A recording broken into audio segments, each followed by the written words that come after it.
కళ్యాణ్ గారు తీరుగతులు ఎలా ఉన్నాయి? ఆయన కూడా ఇలాంటి వివాసవాద వాక్యాలు ఎక్కువ ఉంటున్నారు, కానీ నిజంగా జనంలో ఉంటున్నారు అనేది ప్రజాభిప్రాయం. ఆయనకి పక్క రాష్ట్రం మీద వెళ్తున్నారండి, తమిళనాడులో వెళ్తున్నారు ఆయన. తమిళనాడు ఎలక్షన్స్ ఉన్నాయి కదా, తమిళనాడు అక్కడికి వెళ్తున్నారు. ఖచ్చితంగా మాట్లాడటంతో కేసులు కూడా ఫైల్ అయిపోయినాయి కదా, కేసులు కూడా అయిపోయింది పవన్ కళ్యాణ్ మీద. అది అంటే ఇక్కడ ఫోకస్ ఎక్కువ చేయొచ్చు కదా కొంచెం. ఇక్కడ చేయరండి, సొంత పిఠాపురం వెళ్ళామని చెప్పండి ముందు.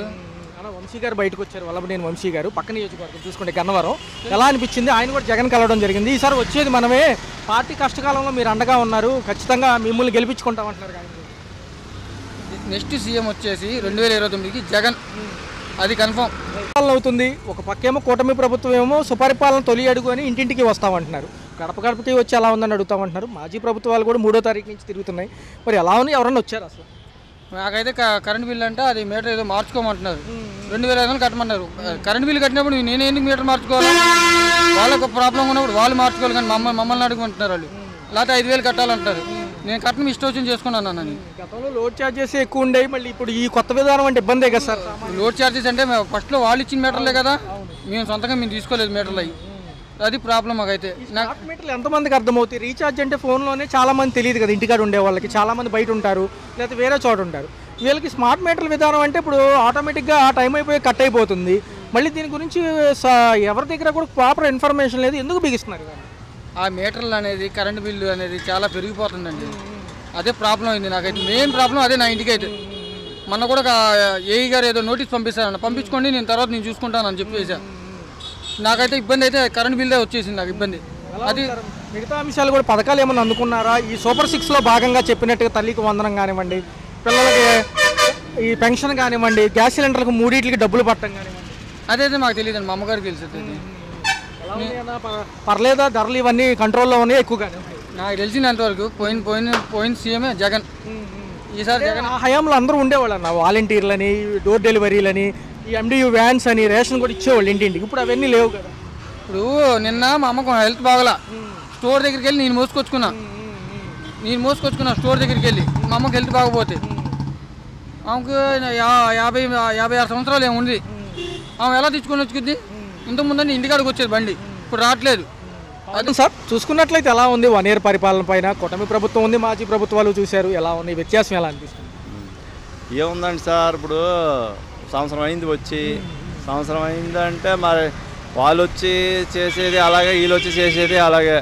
ఇద్దరు 2 ప్రభుత్వాలు అయినా సరే వైద్య విద్య 2 ఉండాలి. ఈ 2 మించింది వాళ్ళకి అంత వేసాం, వీళ్ళకి ఎంత వేసాం, వాళ్ళకి ఇది ఇచ్చాం, వీళ్ళకి ఇది ఇచ్చాం అనేది కరెక్ట్ కాదు.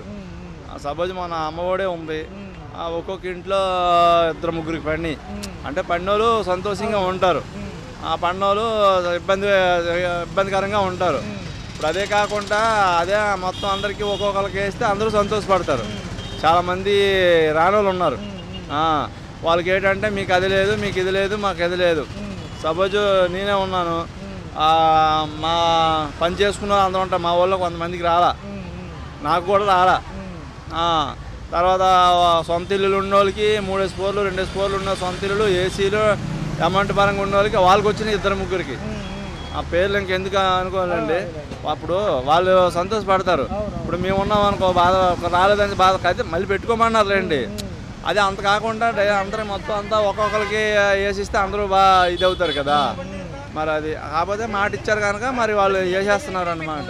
వేసిస్తే మరి ఇబ్బందిపరంగా ప్రభుత్వాలు ఇబ్బంది పడితే అందులో డబ్బులు ఖర్చు పెట్టి జనాలే సోమరపోతులు చేయడం కన్నా ఏదో అభివృద్ధి కన్నా చేస్తే బాగుంటుంది. పవన్ కళ్యాణ్ గారు మద్రాసు వెళ్ళారు, అక్కడ కూడా ఈ మురుగన్ సభలో మాట్లాడడం జరిగింది.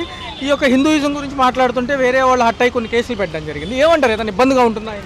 దేవుడి గురించి ఎవరండి, అక్కడ ఎవరైనా మాట్లాడవచ్చు, ఎక్కడైనా మాట్లాడవచ్చు.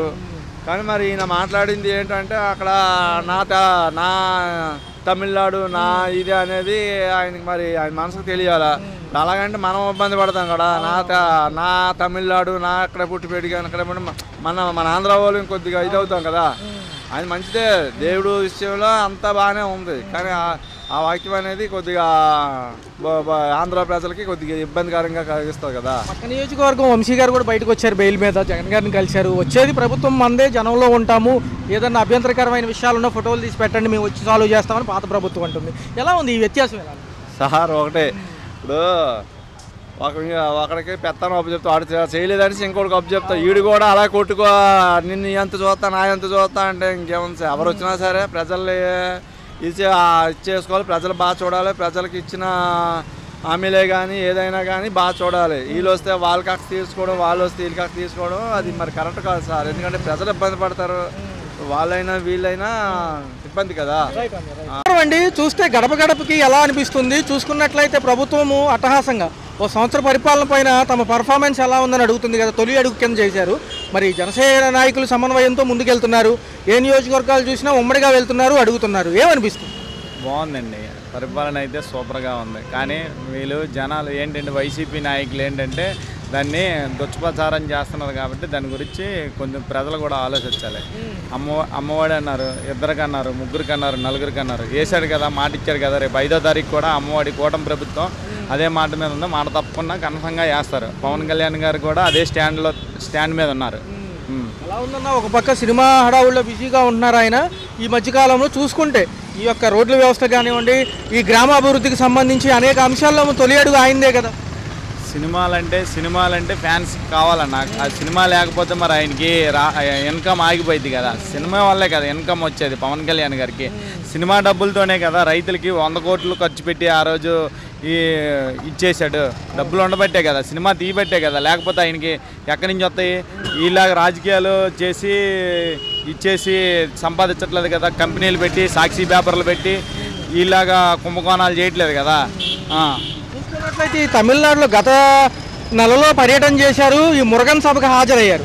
అక్కడ కొంచెం ఏదైతే ఉందో ఆ సభలో ప్రసంగిస్తూ కొంచెం పరిధి మించి మాట్లాడారని చెప్పి క్రిమినల్ కేసులు పెట్టడం జరిగింది. ఏంటంటారు దీనికి? ఏమైంది? ఇప్పుడు జనరల్గా ఒక సభ జరిగినప్పుడు మాట్లాడతారు కదా. పవన్ కళ్యాణ్కి దేశం మొత్తం అభిమానులు ఉన్నారండి, ఎక్కడికైనా వెళ్తాడు. ఆయనకి ఆ స్టాండ్ ఉంది, ఆ స్ట్రాటజీ ఉంది. దాని గురించి ఎవరైనా ఇప్పుడు ఆంధ్రప్రదేశ్లోని ఎన్నో కేసులు పెట్టారు, అర్థమైందా? విశాఖపట్నంలో ఆపాలని ట్రై చేశారు, విజయవాడలో ఆపాలని ట్రై చేశారు, ఆపగలిగారా?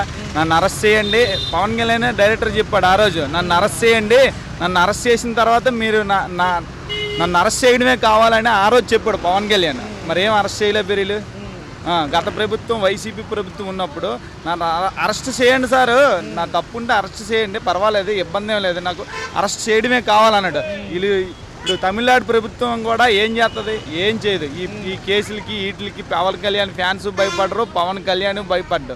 అర్థమైందా? భయపడేవాడైతే రాజకీయాల్లోకి రాడు. 10 సంవత్సరాలు అపోజిషన్లో ఉన్న ఒక్క సీట్ లేకపోయినా కాళ్ళు రగరేసుకొని వైసీపీని దుష్ప్రచారాన్ని తొక్కాడు. చూసుకున్నట్లయితే 15 ఏళ్ళు పొత్తులో ఉంటాము, ఏదైతే డెవలప్మెంట్కి సంబంధించి, అభివృద్ధికి సంబంధించి కూటమిలో కలిసే ఉంటాము. జగన్మోహన్ రెడ్డి రావడం అంత సాధారణమైన విషయం కాదని మొన్న ప్రెస్ మీట్లో కూడా చెప్పడం జరిగింది. ఎలా అనిపిస్తుంది? జగన్మోహన్ రెడ్డి వస్తే వైనాట్ 175 అయినప్పుడు అనిల్ కుమార్ యాదవ్, పేర్నాని, అంబటి రాంబాబు వీళ్ళందరూ ఏమైపోయారన్నా? మరి వీళ్ళే గెలవలేదు, మరి వీళ్ళే 175 అన్నారు. మరి గత ప్రభుత్వంలో హామీలు ఇచ్చినప్పుడు హామీలు నెరవేర్చకపోబట్టే కదా ప్రజలు మీకు ఓటేయలేదు. ఉమ్మడి పొత్తులో 15 ఏళ్ళు కలిసి ఉంటాము, 20 ఏళ్ళు మమ్మల్ని ఎవరిని విడదీయలేదు అంటున్నారు కదా సార్ కూడా. ఉమ్మడి ప్రభుత్వంలో అంటే పవన్ కళ్యాణ్ ఆలోచన అయితే కరెక్ట్గానే ఉంది, మరి అవతల వాళ్ళ ఆలోచన ఎలాగుందనేది అది మనం చెప్పలేమండి. ఎలక్షన్ రాజకీయాల్లో శాశ్వతంగా మిత్రులు ఉండరు, శాశ్వత శత్రువులు ఉండరు. పవన్ కళ్యాణ్ ఎప్పుడో చెప్పాడు ఆ మాట, మళ్ళీ వీళ్ళు కొత్తగా చెప్పేది ఏముంది? వల్లభనేని వంశీ గారు బెయిల్ మీద రిలీజ్ అవ్వడం జరిగింది. జగన్మోహన్ రెడ్డి గారిని తాడేపల్లి క్యాంప్ ఆఫీస్లో కలిసిన నిమిత్తం కార్తీక్ కష్టకాలంలో మాకు అండగా ఉన్నారు, సో వచ్చేది ప్రభుత్వం మందే, ఎవరిని వదిలిపెట్టను, కక్షపూరిత చర్యలు మేము చేస్తామంటున్నారు. పేర్నాని కొడుకు కూడా నిన్న అదే వాగుతున్నాడు, రప్ప రప్ప రప్ప. ఏంటి రప్ప రప్ప? ఏం చేస్తారు వీళ్ళు? మళ్ళీ వస్తే మళ్ళీ రావాలి కదా. వీళ్ళకి వచ్చే స్టాండ్ ఉంటే కిందిసారి 2019 నుంచి 2024 లోపే వైనాట్ 175 అయినప్పుడే రావాలి కదా. ఈరోజు ఎందుకు ఈ డబ్బా మాటలు, డబ్బా వ్యవహారాలు చేయడం? అభివృద్ధి ఎలా ఉందన్న చూసుకున్నట్లయితే ఈ సంవత్సర పాలనలో కూడా ఆర్థిక వెసులుబాటుని ఎట్లాగొట్లా కల్పించైనా కానీ లాక్కొస్తున్నారు. పథకాలు ఆల్రెడీ అమల్లో ఉన్నాయి. పథకాలు అమల్లో ఉన్నాయన్న. రేపు ఆగస్టు 15కి మహిళలకు పథకాలు అందుతాయి.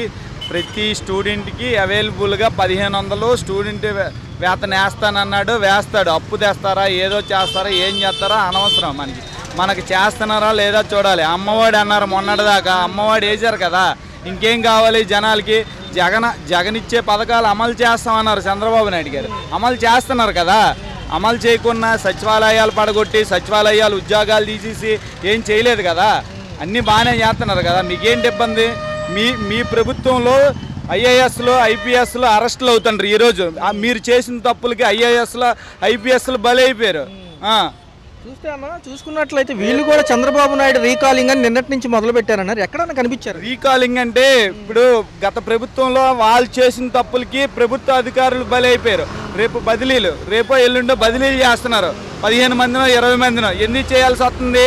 వీళ్ళు అవినీతి చేశారు కాబట్టి. వీళ్ళు ప్రభుత్వం అధికారంలో ఉన్నప్పుడు వాళ్ళ చేతుల కింద ఈ ఐఏఎస్లు ఐపీఎస్లు బతకాల్సి వస్తుంది. కానీ మరి ఏం చేస్తాం? ఇది మన ఆంధ్రాలో కాదు, దేశం మొత్తం ఈ రాజకీయ వ్యవస్థ స్వచ్ఛపడిపోయింది. వచ్చారు, గడప గడపకి వచ్చారు. చంద్రబాబు నాయుడు మేనిఫెస్టో రీకాలింగ్ అని చెప్పి మాజీ ప్రభుత్వ నాయకులు వస్తామన్నారు. ఫోటో తీసి కనుక సోషల్ మీడియాలో పెడితే ప్రాబ్లం సాల్వ్ చేస్తా అన్నారు. వాట్సాప్ ఇది పెట్టారు కదండి, ఇంకేంటి వాట్సాప్ టెలివిజన్ పెట్టారు కదా. మనకి సమస్యలు ఏమైనా ఉంటే వాట్సాప్ ఒక నెంబర్ ద్వారా మీరు ఇచ్చేసుకోండి అని చెప్పారు కదా. చదువుకోలేకపోతే పక్కన ఉన్న వాళ్ళ కొడుకో పిల్ల ఎవరో ఒకరు చదువుకున్న వాళ్ళు అంటారు కదా. జగన్మోహన్ రెడ్డి చేసిన పథకాలు ఏవి అమలు చేయకుండా లేరు కదా, చేస్తున్నారు కదా. నమస్కారం అండి. బాగానే ఉంటుందండి సార్, చూసుకున్నట్లయితే సంవత్సర పరిపాలన ఎలా అనిపించింది? చూసుకుంటే గడప గడపకి ప్రోగ్రామ్ పెట్టారు. బాగుంది, కొంచెం బాగుంది సార్. ఏదైనా ఇబ్బందులు ఉంటే చెప్పుకుంటే రాసుకుంటామంటున్నారు. సరే సరే, ఓకే సార్. ఎలా ఉంది అంటే ఒకవేళ ఏమైనా వచ్చినా రాకపోయినా లేట్ అయినా కానీ అట్టగట్ట బాగుంది. ఏమంటారు? ఇప్పుడు ఒక పక్కేం పవన్ కళ్యాణ్ గారు ఉన్నారు, ఒక పక్కేమో చంద్రబాబు గారు చేస్తున్నారు కదా సార్, శుభ్రంగా చేసుకుంటారు కదా. మనవరాలకి తల్లికి వందనం అవి పడినాయా డబ్బులు? ఇంకా పడలేదు సార్ మాకు. అవి అంటే ముందర ఏదో పొలాలు పడుతున్నాయి, వస్తాయి 5వ నెల కదా, కాపులకి వెనకాల పడతాయి ఇప్పుడు. Okay okay okay sir. మరి రైతులకు పెట్టుబడి సాయం ఉంది. 7వ తారీఖు 8వ తారీఖు అంటున్నారు ఈ నెల. సరే సార్, బాగానే ఉంది. మరి కరెంటు బిల్లులు ఇబ్బంది అవుతున్నాయా? కరెంటు బిల్లే మరి బాగా అతను ఎక్కువగా మాకు. సినీ రంగం నుంచి వచ్చిన వ్యక్తి కదా పవన్ కళ్యాణ్, ఇప్పుడు ఉప ముఖ్యమంత్రిగా ఉంటున్నారు. ఆయన పనితీరు ఎలా? అట్టగట్ట పర్లా బాగుంది. వీళ్ళ ప్రభుత్వం శుభ్రంగా చక్క ఇద్దరు ముగ్గురు కూడా మోడీ కానీ అటు మోడీ కానీ పవన్ కళ్యాణ్ కానీ చంద్రబాబు నాయుడు గారు కానీ కరెక్ట్గా చక్క ఇదిగా ఉంది. బీజేపీ సపోర్ట్తో గట్టిగా ఉంటున్నారు. తమిళనాడులో కూడా సభ చేశారు పోయిన నెలలో ఎవరు పవన్ కళ్యాణ్ గారు. అయితే ఏంటంటే కొంచెం విరుద్ధంగా మాట్లాడారని కేసులు పెడుతున్నారు. ఏమన్నా అవుతుంది అంటారా? బాగానే ఉంది సార్, ఏం పర్లా మా కాపాయినా పవన్ కళ్యాణ్. అంటే విరుద్ధంగా మాట్లాడారని మురగన్ సభకు సంబంధించి అంటే చంద్రబాబు నాయుడు కూడా బాగా చేస్తున్నారు. వాళ్ళు వీళ్ళ ముగ్గురు కలిసి అసలు రోడ్లు మరమ్మతులు కానీ ఏమన్నా కానీ శుభ్రంగా నీట్గా ఉంటుంది. మరి అమరావతి పోలవరం అయితే ఎలా ఉంటుంది? అది ఇంకా తెలవదు సార్ నాకు. అది కొద్దిగా అవి కూడా డెవలప్ అవుతుంది, చేస్తున్నారు, పోరాడుతున్నారు. అటు చంద్రబాబు నాయుడు గారు కొడుకు ఎవరు ఆయన మంగళగిరి, ఆయన కూడా బాగా కష్టపడుతున్నాడు. కొంత 43,000 ఎకరాలు 50,000 ఎకరాల దాకా అడుగుతున్నారు. మళ్ళీ డెవలప్మెంట్కి సరిపోదేమో అని అడుగుతున్నారు కదా, బాగుంటుందా? చూద్దాం సార్. మరి ఇది మరి అంత రోజుకి మనకు తెలవదు సరిగ్గా. సరే, ఇప్పుడు మటుకు ప్రభుత్వం మటుకు శుభ్రంగా ఉంటుంది సార్, ఏం పర్లేదు అండి. చూసుకున్నట్లయితే సార్, కూటమి ప్రభుత్వం సంవత్సర పాలన నిమిత్తం కూడా జూన్ 12కి అవటం వల్ల ఈ పథకాలు తల్లికి వందనం ఇవన్నీ ఇచ్చిన 3-4 అమలు చేశారు 6 పథకాల్లో. ఇప్పుడు ఏమంటున్నారంటే గడప గడపకి ప్రారంభించారు 2వ తారీఖు నుంచి. తమ సుపరిపాలన గురించి తొలి అడుగు అంటున్నారు. ఎలా ఉంది? ఇటుపక్క మాజీ ప్రభుత్వాలు కూడా చంద్రబాబు నాయుడు మేనిఫెస్టో రీకాలింగ్ గురించి ప్రభుత్వం ఎంత బాకీ ఉంది ప్రజలకి, ఇంకా ఏమి ఇవ్వాలని వీళ్ళు ఎలా అనిపిస్తుంది? ఇద్దరులో ఎవరు వచ్చారు? చంద్రబాబు నాయుడు గారి పరిపాలన చాలా బాగుందండి. ఎందుకంటారా, ఆయన చేసిన ప్రతి పథకం కూడా అమలు అవుతుంది, అమలు చేస్తున్నారు కూడా. అయితే ఒకళ్ళిద్దరికి పడతలేదు డబ్బులు, అవి తొందరలో వస్తాయని నేను అనుకుంటున్నాను. చూస్తే ఆర్థిక వెసులుబాటు లేకపోయినా అన్ని గార్డెన్ పెట్టి ఒక పక్క 1వ తారీఖు జీతాలు ఇచ్చి ఈ పథకాలు చెప్పి డబుల్ కాబట్టి కొంచెం వెసులుబాటు ఇమ్మంటున్నారు, సమయం ఇమ్మంటున్నారు. ఏమండి, ఆర్థికంగా చాలా దెబ్బతిన్నాం మన ఆంధ్రప్రదేశ్. ఓ పక్కన పోలవరం, ఓ పక్కన అమరావతి. మనకి సెంట్రల్ నరేంద్ర మోడీ గారు కానీ ఆదుకోకపోతే మన వ్యవస్థ అంతా చాలా చాలా అన్యాయంగా ఉంది. అది చంద్రబాబు నాయుడు గారి వల్ల అవుతుందని మేము అనుకుంటున్నాం. అది నెరవేరుస్తున్నారు కూడా. తొందరలో కొంతమందికి రావటం లేదు గ్యాస్ అని, అమ్మఒడని, అదే తల్లికి వందనం, అవి తొందరలో అందరికీ వచ్చేటట్టు అయితే బాగుంటుందని నేను అనుకుంటున్నాను. ఉప ముఖ్యమంత్రి పవన్ కళ్యాణ్ గారు ఏదైతే ఉన్నారో మొన్న పోయిన నెలలో మద్రాసులో సభలో మాట్లాడడం జరిగింది, మురగన్ సభ. అయితే ఏమైందంటే అనుచిత వ్యాఖ్యలు చేశారు, పరిధి మించి మాట్లాడటం వల్ల మత విద్వేషాలు ప్రాంతీయ విద్వేషాలు రెచ్చగొడుతున్నారు అంటున్నారు. మరి ఎలా ఉంది? అది ఒక హిందూ సభ కదా. మరి పవన్ కళ్యాణ్ గారు బాగానే మాట్లాడారు. మతాల కోసం కులాల గురించి ఆయన మాట్లాడలేదు. వాళ్ళు అలాగ అర్థం చేసుకున్నారు. మతాలు గురించి మాట్లాడారు, కులాల గురించి మాట్లాడారు. ఆయన చాలా నెమ్మదిగా చాలా ఆప్యాయతగా మాట్లాడారు. అది వాళ్ళు సరిగ్గా అర్థం చేసుకుంటే అదంతా బాగుంటుందని నా మనవి. చూస్తే నిన్న మొన్న సాయంత్రం వల్లభనేని వంశీ గారు బెయిల్ మీద రిలీజ్ అయ్యారు. జగన్మోహన్ రెడ్డి గారిని కలిశారు. ఆయన ఏమంటున్నారంటే పార్టీ కష్టకాలంలో ఉన్నప్పుడు ఆదుకున్నారు కాబట్టి వచ్చేది మనమే, ఎవరిని వదిలిపెట్టమంటున్నారు. నిజంగా జరుగుద్ది సార్? ఏదన్నా సరే ఆవేశంలో ఎన్నో మాటలు అంటుంటాం. అవన్నీ ఎక్కడ అవుతాయి చూడండి. ఒకళ్ళ మీద ఒకళ్ళ ఆవేశంతో మేము అది చేస్తాం ఇది చేస్తాం. తప్పు చేస్తే దానికి ఎవరైనా సరే మనకు శిక్ష అనుభవించే తప్పదు. దాని గురించి మనం ఆవేశంలో ఏమి అనకూడదు.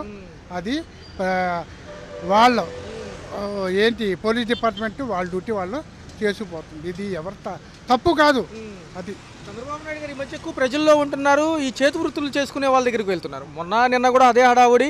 ఒక చెప్పులు కుట్టే కార్మికుడు కానివ్వండి, ఆయన ఆ వృత్తిరీత్యా వెళ్ళా కానీ ఆయన కూడా అక్కడికి వెళ్ళి కలవడం జరిగింది. ఆయన కారులో ఎక్కించుకున్నారు. ఏమండి, వెనకబడిన కులాలన్నీ బాగా వెనకబడిపోయినాయి.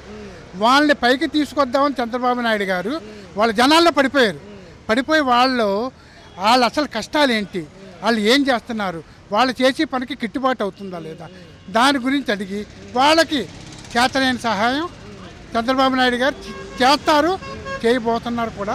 భవిష్యత్తు పైన ఎలాంటి ఆశలు పెట్టుకోవచ్చు? యువత ఉంది, ఒక పక్క అభివృద్ధి ఫోకస్ అంటున్నారు. Polavaram Amaravati main agenda. ఏమంటే అన్నీ తొందరలోనే అవుతాయి కానీ కొంచెం స్లోగా అవుతాయి. ఏది కూడా వదలరు చంద్రబాబు నాయుడు గారు. అన్ని అభివృద్ధి దాంట్లోనే ఆయన కూడా అడిగేస్తున్నారు. బాగుంది పరిపాలన, అంతా చాలా నీట్గా ఉంది. అది హలో తెలుగు రాజ్యం ఛానల్ చూస్తున్నారా? సామాజిక రాజకీయ జీవన చిత్రణే తెలుగు రాజ్యం. అతిశయోక్తులు అసత్యాలు ఉండవు. రాజకీయ కోణం కాదు, ప్రజా కోణమే కొలబద్ద. తెలుగు రాజ్యం వీక్షణ మీ ఉత్తమ అభిరుచికి నిదర్శనం.